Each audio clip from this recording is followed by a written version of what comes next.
کہنے لگے رکھ دو بے شک رکھ دو، میں نے کوئی چوزے نہیں پالے ہوئے، لیکن ان کی جو مہمان نوازی تھی وہ میں سمجھتا ہوں کہ حضور صلی اللہ علیہ وسلم کے صحابہ کی طرح تھی۔ تکالیف تو ضرور آتی ہیں لیکن انہوں نے کبھی اظہار نہیں کیا۔ تو اس روز میں نے پھر کہہ دیا کہ آپ نے مجھے بتایا کیوں نہیں؟ تو وہ فرمانے لگی کہ میں نہیں چاہتی تھی کہ میدان عمل میں آپ پریشان ہوں۔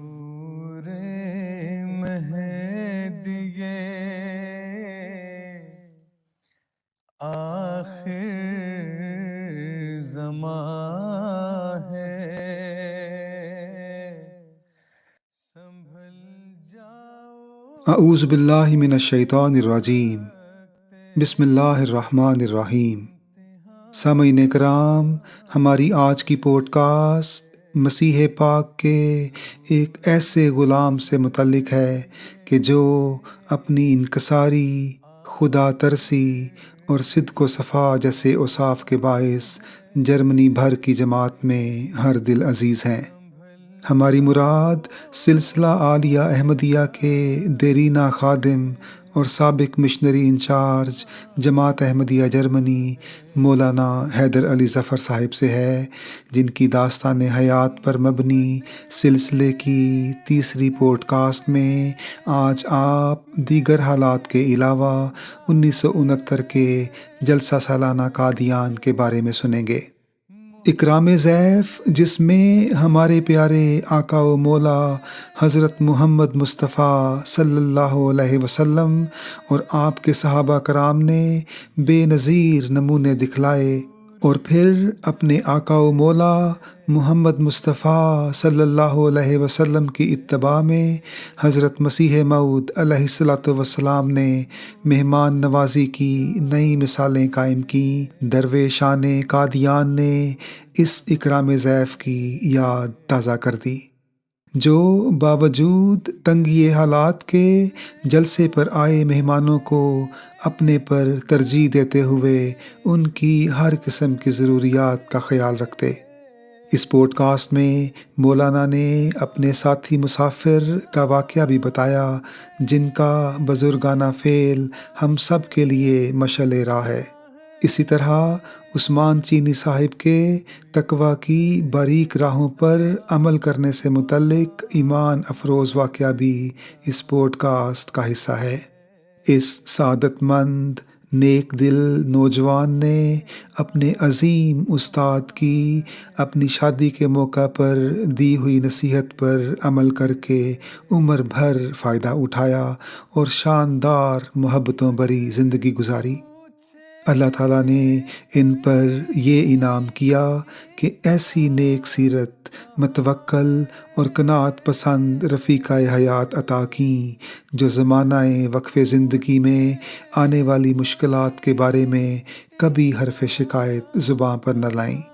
یہ خلیق عالی مرتبہ خاتون اپنے شوہر کے ساتھ قدم سے قدم ملا کر جماعتی کاموں میں مدد کرتی رہیں۔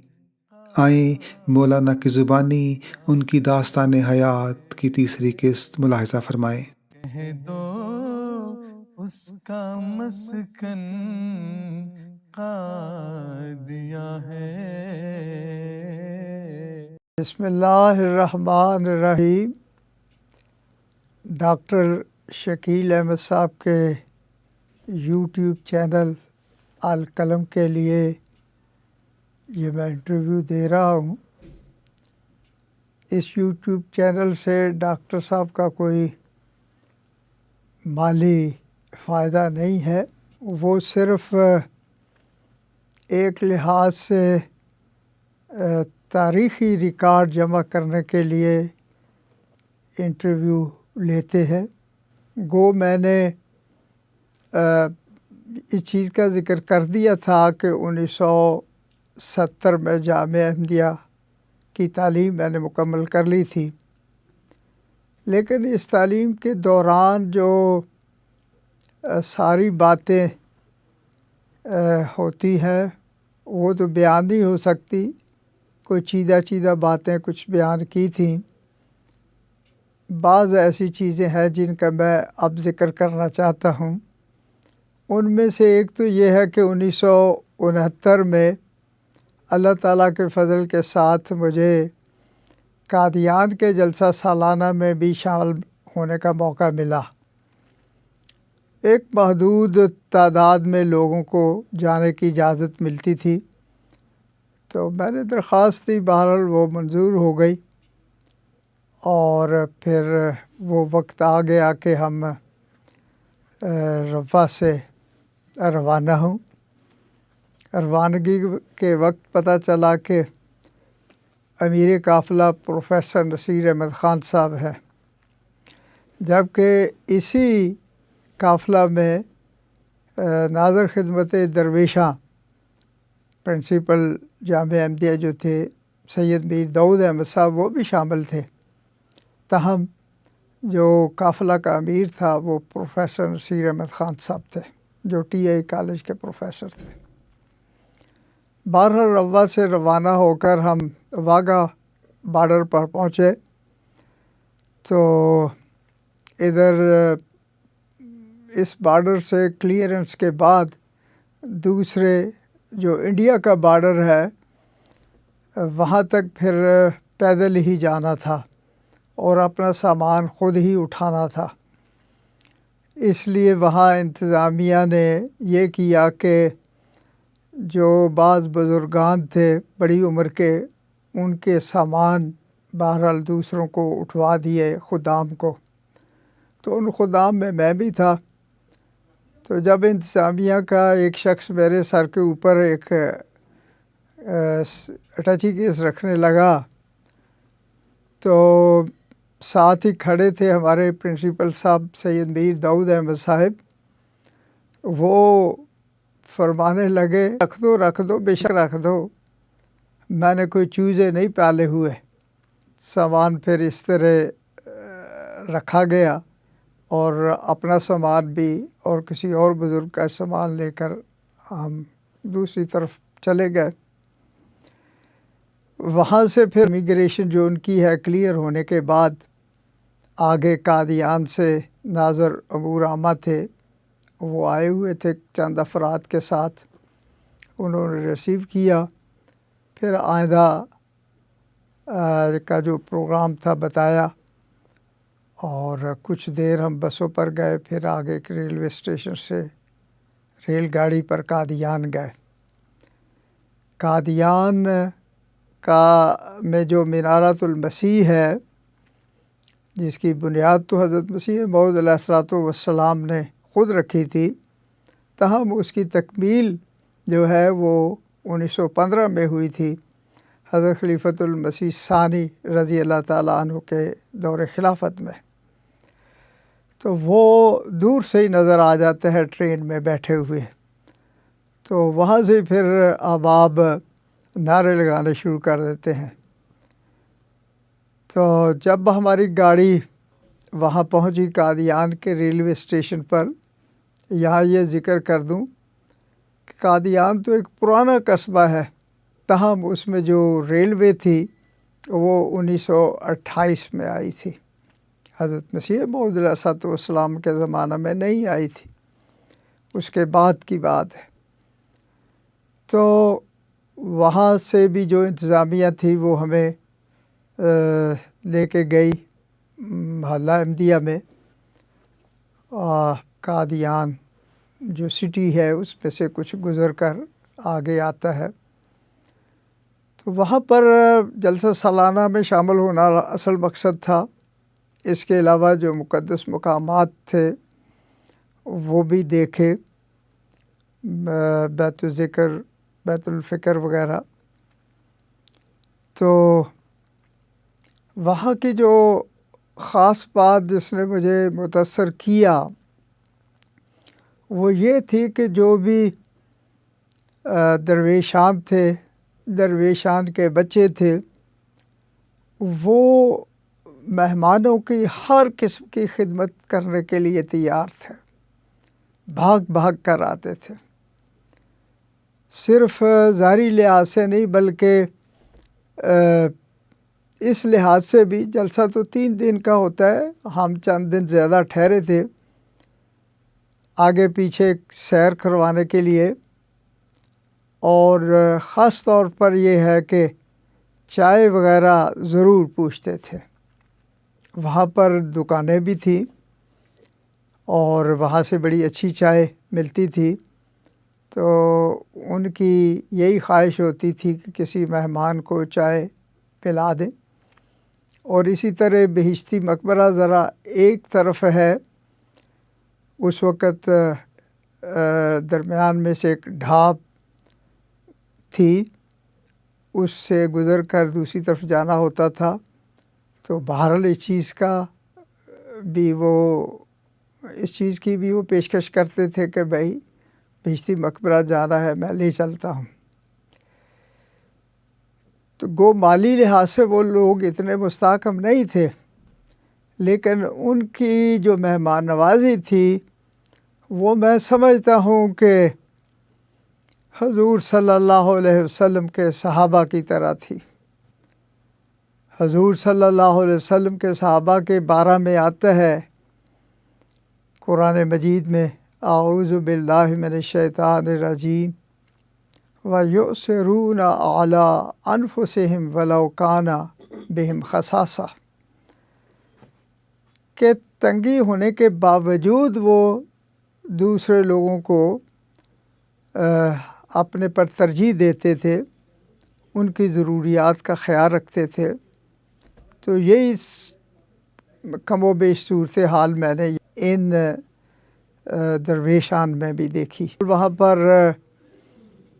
جو امیر جماعت تھے وہ عبد الرحمن جٹ صاحب تھے، جو کہ حضرت مسیح موعود علیہ الصلوۃ والسلام کے ایک صحابی تھے، اور مسجد مبارک میں جو نمازوں کی امامت ہے وہی کرتے تھے۔ پروگرام کے مطابق چند روز ٹھہر کر ہم واپس پاکستان آ گئے۔ تو آج کل اگر کوئی مجھے پوچھتا ہے بھی آپ نے قادیان دیکھا ہے، میں نے کہا میں دیکھا ہے، کیونکہ اس کے بعد پھر مجھے جانے کا موقع نہیں ملا۔ تو جب کوئی یہ پوچھتا ہے کہ کس سن میں دیکھا، تو میں کہتا ہوں 1969 میں، تو وہ تو بہت پہلے کی بات ہے۔ اس لحاظ سے تمنا اور خواہش تو یہی ہے کہ خدا تعالیٰ توفیق دے کہ پھر کسی وقت جاؤں اور دیکھوں۔ اب فیلڈ میں جانے سے پہلے 1-2 زمانہ طالب علمی کی ہی باتوں کا ذکر کرتا ہوں۔ جب پہلے سال ہم جامعہ میں داخل ہوئے تو کنری کے ایک اور دوست بھی تھے، بلکہ 2-3 تھے ہم، مولوی عبدالسلام صاحب طاہر، اور ہم جب واپس کنری گئے ہیں 2-2.5 ماہ کی چھٹیاں ہوتی ہیں، تو وہاں پر ہمارے قائد ضلع تھے چودھری محمد رفیق صاحب۔ تو انہوں نے یہ کہا کہ کیا یہ آپ لوگوں کے لیے ممکن ہے کہ چھٹیوں میں سے 15 دن خدامت احمدیہ کو دے دیں اور آپ ان مجالس کا دورہ کریں اور ان میں بیداری پیدا کرنے کے لیے کوشش کریں۔ ہم نے کہا ہم تیار ہے۔ انہوں نے پھر ایک پروگرام دیا جس کے مطابق ہم نے ضلع تھرپار کی کو 20-25 مجالس کا دورہ کیا ہوگا۔ لیکن جس چیز کا میں ذکر کرنا چاہتا ہوں وہ یہ ہے، مولوی عبدالسلام صاحب اب اللہ تعالیٰ کو پیارے ہو چکے ہیں، لیکن شروع سے ہی ہم نے دیکھا تھا کہ وہ ایک نیک متقی انسان تھے، دعا گو بھی تھے۔ ایک دفعہ اسی سفر کے دوران ہم ایک ریلوے اسٹیشن پر جب گئے تو اس وقت گاڑی تھی سامنے کھڑی تھی کہ سامنے جو بھی کمپارٹمنٹ آیا اس میں بیٹھ گئے، اور وہ انٹر کا ڈبہ تھا یعنی اس سے اوپر والی کلاس کا تھا جس کا ہم نے ٹکٹ لیا تھا۔ تو ایک اسٹیشن ہم نے جانا تھا جھڈو سے ڈگری، تو ڈگری جا کر مولوی صاحب نے وہاں سے ٹکٹ لی، ٹکٹ گھر کھلا ہوا تھا جھڈو کی۔ اس فرق کو پورا کرنے کے لیے کہ گورنمنٹ کو کوئی نقصان نہ پہنچے، ہم نے تھرڈ کلاس کے ڈبے کی بجائے انٹر کلاس کے ڈبے میں سفر کیا ہے۔ اس کا کرایہ زیادہ تھا، تو تقریباً جو ڈفرینس بنتا ہے اس کی ٹکٹ لے کر انہوں نے پھاڑ دی۔ تو اس وقت سے بہرحال مجھ پر یہ اثر تھا کہ واقعی وہ ایک بہت ہی متقی انسان ہے۔ اس کے علاوہ جامعہ احمدیہ میں ہمارے ساتھ تو نہیں تھے، اگلی کلاسوں میں تھے عثمان چینی صاحب، جنہوں نے بڑی لمبی عمر پائی ہے اور کچھ 10-15 سال ہوں گے جب ان کی وفات ہوئی ہے انگلستان میں۔ چینی ڈیسک کے وہ ہیڈ تھے، وہ جامعہ میں پڑھتے تھے۔ تو جامعہ میں پڑھائی کے دوران تبلیغ کے لیے وفود باہر جاتے ہیں، کچھ دیر کے بعد جو روا کے ارد گرد دیہات ہے ان میں تبلیغ کے لیے، تو چینی صاحب بھی جایا کرتے تھے۔ تو جب ہم کھیتوں میں طریقہ کار یہ ہوتا تھا کہ جہاں پر بھی کچھ لوگ ہوتے تھے ان کے پاس ہم پہنچ کر اپنا بہرحال پیغام دیتے تھے۔ تو کئی لڑکے کھیتوں میں اگر چھوٹی فصل ہے تو جو کھیت ہیں انہی میں سے گزرتے تھے، جبکہ ان کی حد بندی کی ہوئی ہوتی ہے، کنارے بنے ہوئے ہوتے ہیں جہاں پر آدمی چل سکتا ہے، جہاں وہ فصل کو بالکل خراب نہیں کرتا۔ لیکن چینی صاحب کا یہی طریق تھا، تو وہ دوسروں کو بھی منع کرتے تھے کہ خواہ فصل چھوٹی ہے آپ اس کے درمیان میں سے نہ جائیں، جو کھیت ہے آپ سائڈ سے گزریں، اور خود بھی وہ اس چیز کی پابندی کرتے تھے۔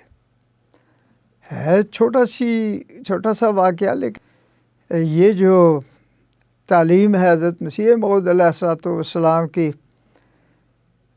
تقویٰ کی باریک راہیں، تو بہرحال چینی صاحب کوشش کرتے تھے کہ اس طالب علمی کے زمانہ میں بھی تقویٰ کی باریک راہوں کو فالو کریں۔ آج میں نے مضمون کو آگے بڑھانا ہے، اور جیسا کہ میں نے پہلے ذکر کیا تھا کہ 1970 میں نے جامعہ احمدیہ میں تعلیم مکمل کر لی اور پھر آ کر ادھر وکالت دیوان میں حاضری دی۔ تو اس وقت یہ طریق تھا کہ آدھے طالب علم تحریک جدید کے حصے میں آتے تھے اور آدھے انجمن میں، اور میں جو تھا وہ تحریک جدید والوں میں سے تھا۔ اس لیے 10-15 دن تحریک جدید میں جب کام کرتے ہو گئے، دفتر میں بیٹھتے تھے، جو بھی کوئی ہدایت ہوتی تھی وہ کرتے تھے۔ تو اتنے میں انجمن کی طرف سے تحریک جدید کو مطالبہ آ گیا کہ ان کے 4 مربیان جو ہیں وہ بیرون ملک روانہ ہو گئے ہیں، تو لہذا ان کی جگہ 4 اور ہمیں دے دیے جائیں۔ ان 4 میں جو پھر انجمن کی طرف سے گئے میں بھی تھا۔ جس وقت وہاں گئے اصلاح و ارشاد میں جا کے حاضری دی، تو قاضی محمد نذیر صاحب فاضل لائل پوری، جو کہ ایک جید عالم اور مناظر تھے، وہ ناظر اصلاح و ارشاد تھے۔ تو انہوں نے جانے والے مربیان سے انٹرویو لیے، مجھے بحال پوچھا، کچھ اس طرح کی باتیں تھی کہ بھاولپور بھیجیں، جائیں گے ادھر؟ میں نے کہا جی ہاں انشاءاللہ العزیز جائیں گے۔ اچھا اگر آپ کو کیمل پور بھیج دیا جائے پھر؟ اور اسی طرح غالباً ڈیڑھا اسماعیل خان کا ذکر کیا۔ تو بہرحال بات آئی گئی ہو گئی۔ ادھر بعد میں کئی جگہوں پر تقرری ہوئی۔ ایک دفعہ میری یہ لاڑکانہ کی طرف بھی ہوئی، وہ پھر اس کی وہ سرے نہیں چڑھی۔ اس کے بعد کنری کے لیے میری تقرری کر دی، جہاں کا میں رہنے والا تھا۔ وہاں پر ایک مربی صاحب محمد اشرف ناصر صاحب موجود تھے، تو ان کے ساتھ کہا کہ بھی آپ وہاں چلے جائیں۔ لیکن یہ بات جب ہمارے پرنسپل صاحب وہ جامعہ سے تو ہم آ چکے تھے، کسی دوست نے بتا دیا ان کو کہ میری وہاں تقرری ہوئی ہے، تو وہ نہیں مناسب سمجھتے تھے کہ جس جگہ سے میں ہوں وہاں پر میری تقرری ہو۔ چنانچہ انہوں نے پھر حضرت خلیفۃ المسیح ثالث رحمہ اللہ تعالیٰ سے اس چیز کا ذکر کیا، اور ساتھ ہی مجھے کہا کہ دوسرے دن آپ جا کے حضور کو ملے۔ بہرحال دوسرے دن میں پرائیویٹ سیکرٹری کے دفتر میں حاضر ہو گیا اور حضور سے ملا۔ حضور نے بر السلام علیکم وغیرہ سلام دعا ہوئی، اور کچھ دیر بیٹھے، کوئی بات پوچھی، دریافت فرمائی یا نہیں مجھے کچھ نہیں یاد۔ پھر دوسرے دن اصلاح و ارشاد میں ہدایت آ گئی تھی کہ اس کو وہاں نہ بھیجا جائے، تو میں پھر اصلاح و ارشاد میں ہی بیٹھا رہا۔ لیکن اتفاق ایسا ہوا کہ کچھ عرصہ کے بعد جو نائب ناظر اصلاح و ارشاد تھے ہمارے مولانا عبد المالک خان صاحب، وہ عموماً تقرریوں، تبادلے اور کوئی ڈاک وغیرہ نظارت کی لے کر حضور کی خدمت میں پیش ہوتے تھے۔ تو ایک روز جب وہ وہاں تشریف لے گئے، اس سے پہلے بہاولپور ضلع کے امیر جماعت کی ملاقات تھی، جنہوں نے حضور کو یہ درخواست کی کہ ان کے ضلع سے جو مربی سلسلہ ہے وہ شفٹ ہو چکے ہیں، اور اب وہ ضلع خالی ہے۔ تو حضور نے پھر اسی وقت مولانا عبد المالک خان صاحب کو فرمایا کہ جو بھی مربی ہو اسے بہاولپور بھیج دے۔ جب ملاقات کر کے مولانا عبد المالک خان صاحب واپس آئے تو پھر مجھے فرمانے لگے بھئی آپ بہاولپور چلے جائیں۔ تو بس دوسرے تیسرے دن پھر میں بہاولپور چلا گیا، اور امیر ضلع ادھر احمد پور شرقیہ میں رہتے تھے، اور وہاں میں حاضر ہو گیا۔ تو چودھری رحمت اللہ صاحب اس وقت امیر ضلع تھے۔ چھوٹی سی جماعت تھی احمد پور شرقیہ میں، ضلع میں بہت جماعتیں تھیں۔ کچھ جگہوں کے دورے کیے، پھر کچھ دورے امیر ضلع صاحب کے ساتھ بھی کیے، پھر کچھ دیر کے لیے مجھے رمضان کے دن آ گئے، لیکن آخری 10 دنوں کے لیے حاصل پور کے قریب بہاولپور میں ہی ایک چک ہے، چک فتح، اس میں بھجوا دیا کہ آپ آخری 10 دن ادھر گزاریں۔ تو وہاں پر رہا، تاہم جب عید قریب آ گئی تو پھر بہاولپور شہر میں آ کے عید پڑی، اور یہاں پر جو سینٹر تھا وہ تو بند تھا ان دنوں میں، اور لیکن ایک احمدی افسر مرزا رفیق احمد صاحب ادھر کنٹونمنٹ میں غالباً وہ اوورسیئر تھے، ان کو بڑی اچھی کوٹھی ملی ہوئی تھی، وہاں پر پھر ساری جماعت میں نماز عید پڑھی۔ تو اس کے چند دن بعد انتخابات تھے ملکی، اور اس کے بعد پھر ہمارا جلسہ سالانہ تھا۔ جلسہ سالانہ پر میں روا آ گیا، تو جلسہ سالانہ کے بعد وہاں جانا تھا، لیکن بتایا گیا کہ مجاہد فورس جس کا 1 سال کا کورس پہلے بھی کیا جا چکا تھا جب میں جامعہ احمدیہ میں تھا، تو انہوں نے کہا کہ جو پہلے شامل ہوئے ہیں خواہ اس وقت فیلڈ میں ہیں، وہ مجاہد فورس کی جو ٹریننگ ہونی ہے اس میں شامل ہوں۔ تو اس میں شامل ہو گئے، واپس بہاولپور گیا ہی نہیں۔ تو مجاہد فورس کی یہ جو ٹریننگ ہو رہی تھی، یہ گورنمنٹ کی طرف سے جنگی حالات کے پیش نظر 2nd لائن 3rd لائن پر لوگوں کو کھڑا کرنے کے لیے وہ پھر تیار رکھتے ہیں۔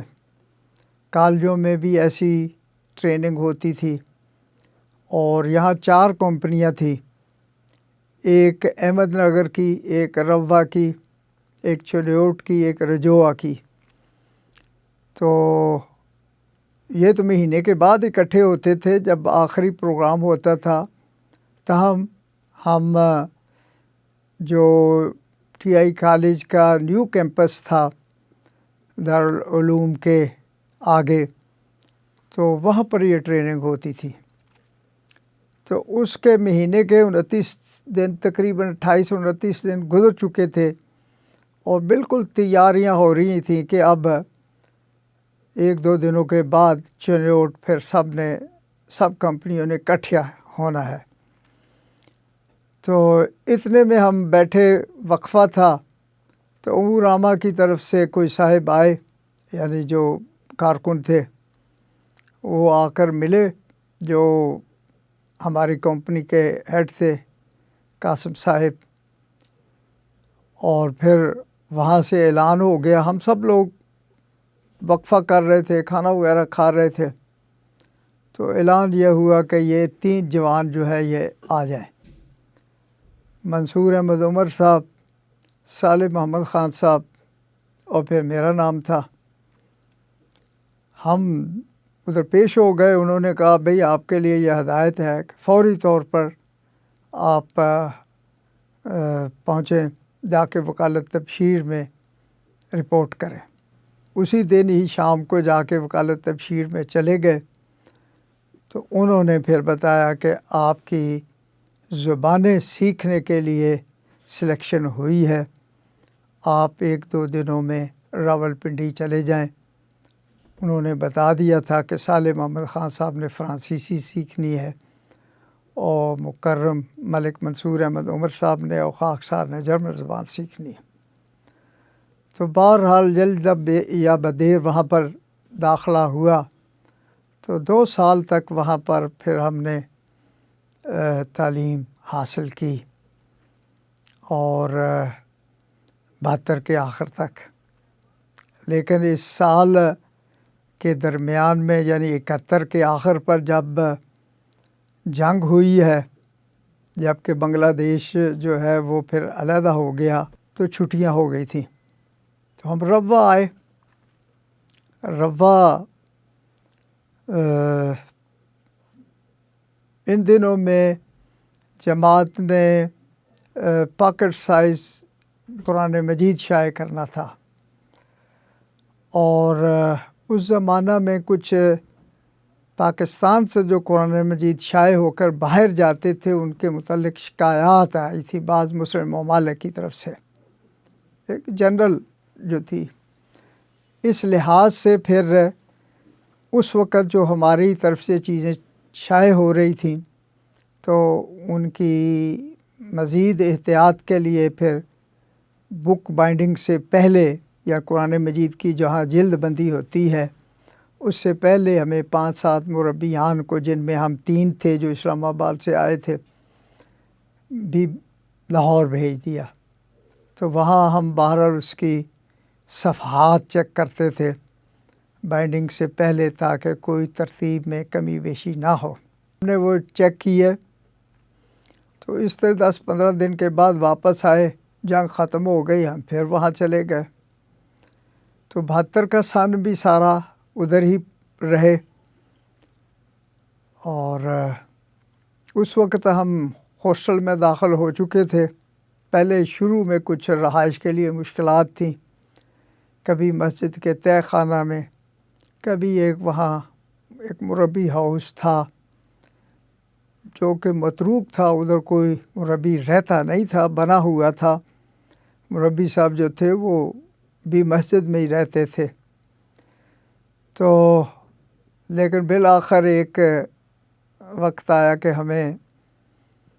ہم حضرت خلیفۃ المسیح ثالث رحمہ اللہ تعالیٰ سے جب وہ اسلام آباد میں ٹھہرے ہوئے تھے، ملنے کے لیے وہاں گئے تو ملاقات ہوئی، اور حضور نے ہم تینوں سے ایک جملہ جو ہے وہ اس میں گفتگو کی۔ حضور اپنے زمانہ طالب علمی میں یہاں جرمنی بھی آئے تھے، تو اس لحاظ سے ان کو آپ کو یہ چیزیں، حضور کو یہ چیز آتی تھی۔ حضور نے فرمایا Ich freue mich, Sie zu sehen. I am glad to see you. تو میں نے بھی پھر اس کا جواب حضور کو پیش کیا، Ich freue auch, Sie zu sehen. تو اس طرح حضور نے میرے دوسرے دوستوں کے ساتھ بھی کوئی نہ کوئی جملہ بولا۔ تو واپس جا کر روا میں جب وہ میر داؤد احمد صاحب سے ملے ہیں تو ان کو فرمایا کہ آپ کے شاگرد بہت اچھا پڑھ رہے ہیں۔ تو یہ موقع جو تھا، یہ میر داؤد احمد صاحب کو اللہ بہتر جانتا ہے کس نے بتایا کہ ان کی رہائش کی وہاں مشکلات ہیں ہماری۔ انہوں نے اس موقع کو غنیمت جانا اور حضور سے درخواست کر دی۔ آپ فرماتے ہیں کہ وہ اچھا پڑھ رہے ہیں لیکن ان کو رہائش کی تکالیف ہے۔ اس پر حضور نے باہر ارشاد فرمایا کہ ان کو ہاسٹل میں داخل کروا دیں۔ تو اس طرح ہمارا ہاسٹل میں داخلہ ہو گیا، جو کہ بہت اچھی جگہ تھی۔ تو اسی دوران گرمیوں کے دنوں میں جب کہ حضور ایبٹ آباد میں ٹھہرے ہوئے تھے، گرمیوں کے دنوں میں چند دنوں کے لیے وہاں خلیفۃ المسیح تشریف لے جاتے تھے، تو ناظران اور جو سیغہ جات کے افسران ہیں یہ اپنی ڈاک وغیرہ پھر لے کے وہاں حاضر ہوتے تھے۔ تو ایک دن حدیقۃ المبشرین کے سیکرٹری مولانا محمد اسماعیل صاحب منیر وہ ملاقات کے لیے وہاں گئے، اور واپسی پر ادھر آئے تو ہم نے انہیں دعوت دی کہ ہمارے پاس ہاسٹل میں بھی آ جائے۔ جو وہاں سپرنٹینڈنٹ تھا اس سے پوچھ کر ان کی رہائش کا بھی ہم نے انتظام کر لیا۔ تو اس دن انہوں نے مجھے بتایا کہ بھئی آپ کی تقرری جرمنی کے لیے ہو چکی ہے۔ تو ابھی تو یہ جون جولائی کا مہینہ تھا، اس کے بعد پھر دسمبر تک ہم نے پڑھنا تھا۔ بہرحال اس روز ایک روز بہت فکر ہوئی بھی کیا بنے گا، کیا ہے، کہاں جانا، کیسے ہے، اس طرح کے خیالات آئے۔ خیر سال پورا ہوا، دسمبر میں جب ہمارا ڈپلومے کا امتحان ہو گیا ہم واپس آ گئے۔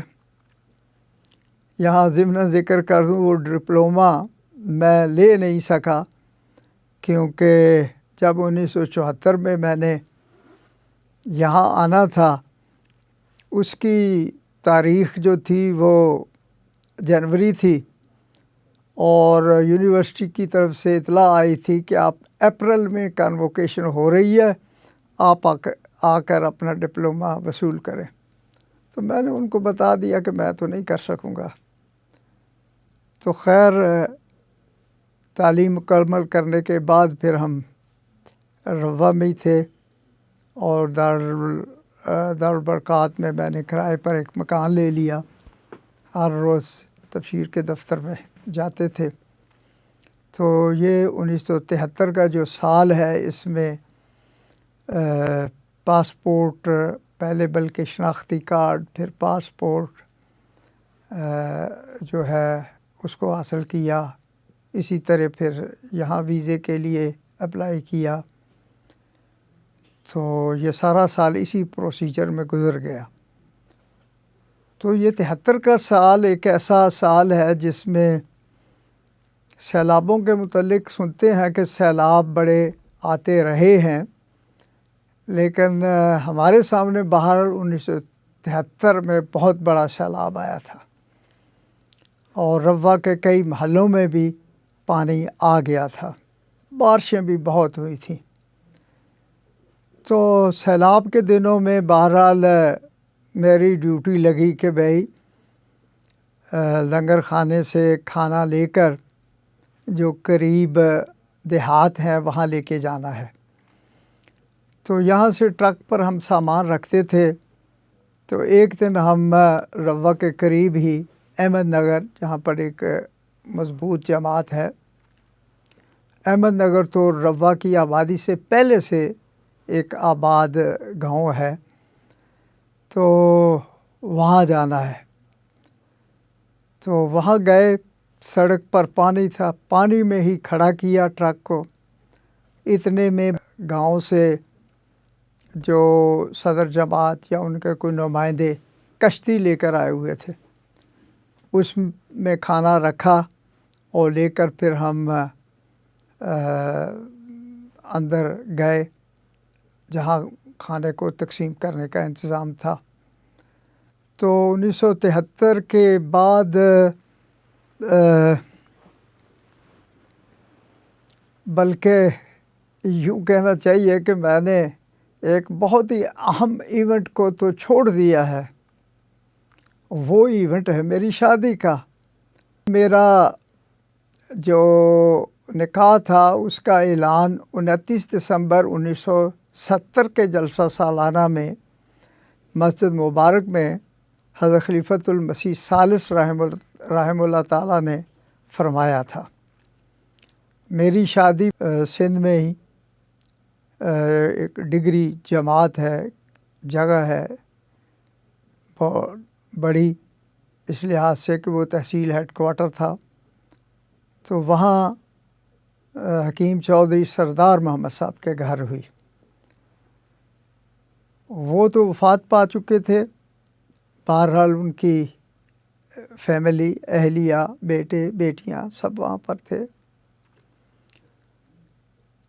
تو بیٹوں کا میں یہاں ذکر کرنا چاہتا ہوں جن کو میں نے پھر دیکھا، اور ان میں ڈاکٹر سلیم احمد خلیل صاحب سب سے بڑے تھے۔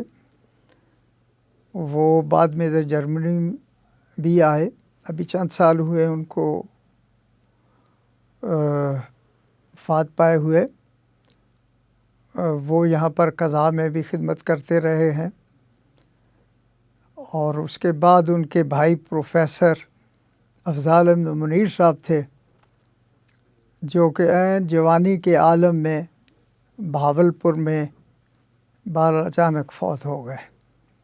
اس وقت کالج میں وہاں پر وہ پڑھاتے تھے۔ اس کے بعد ان کے بھائی محمد اقبال صاحب، جو کہ MSc ایگریکلچر ہیں اور حیدرآباد میں رہائش پذیر ہیں، یہاں کی جماعت میں بطور سیکریٹری زراعت ان کو خدمت کرنے کا موقع ملا ہے۔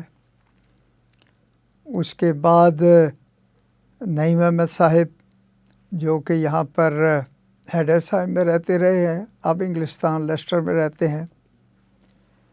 ان کو تو آپ لوگ شاید نہ اتنا جانتے ہوں، لیکن جو سب سے چھوٹے تھے وہ ڈاکٹر وسیم احمد طاہر صاحب ہیں، جو کہ شاعر بھی ہیں اور جو کہ اس وقت ہیڈر صاحب میں رہتے ہیں، اور مجلس انصار اللہ جرمنی کی نیشنل عاملہ میں رکن خصوصی کے طور پر کام کر رہے ہیں۔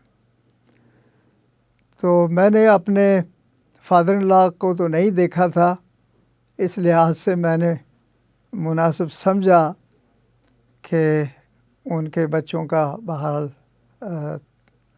تعارف کروا دوں۔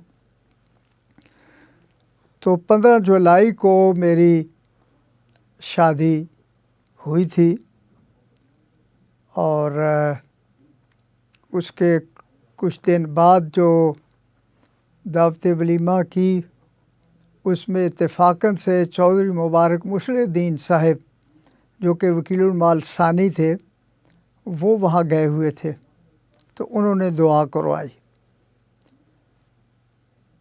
اس کے چند دن بعد میں نے جو ایک خط میر داؤد احمد صاحب کو لکھا ہوا تھا شادی میں شامل ہونے کے لیے، تو وہ اس میں ٹائم تو بہت کم تھا جب میں نے ان کو دعوت دی۔ بہرحال انہوں نے مجھے خط ایک لکھا اور وہ خط میں پڑھ کے سنانا چاہتا ہوں۔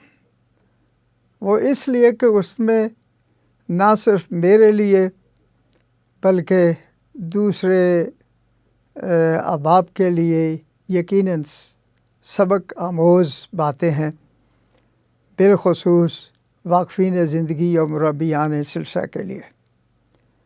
میر داؤد احمد صاحب نے مجھے لکھا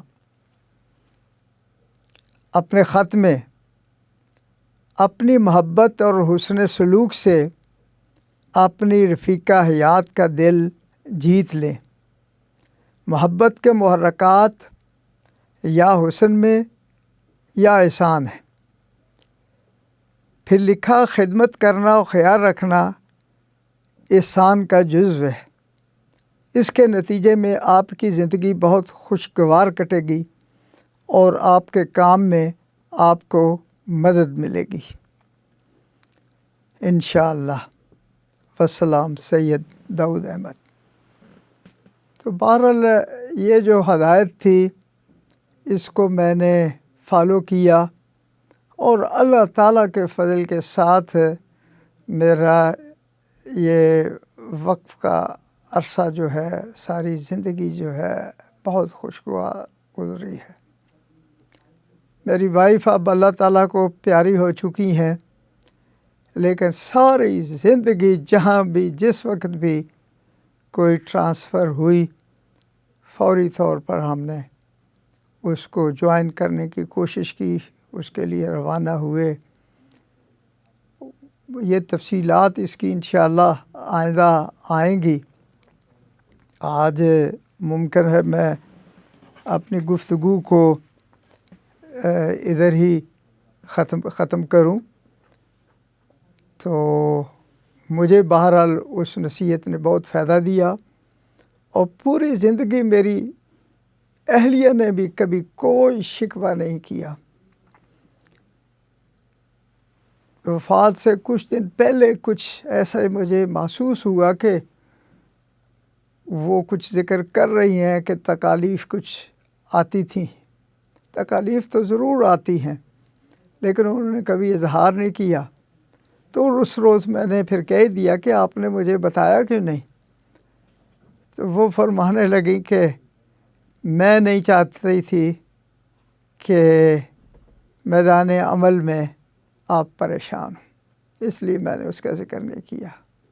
بہرحال اللہ تعالیٰ اس کی مغفرت فرمائے اور جنت الفردوس میں سے جگہ دے، آمین، اللہم آمین۔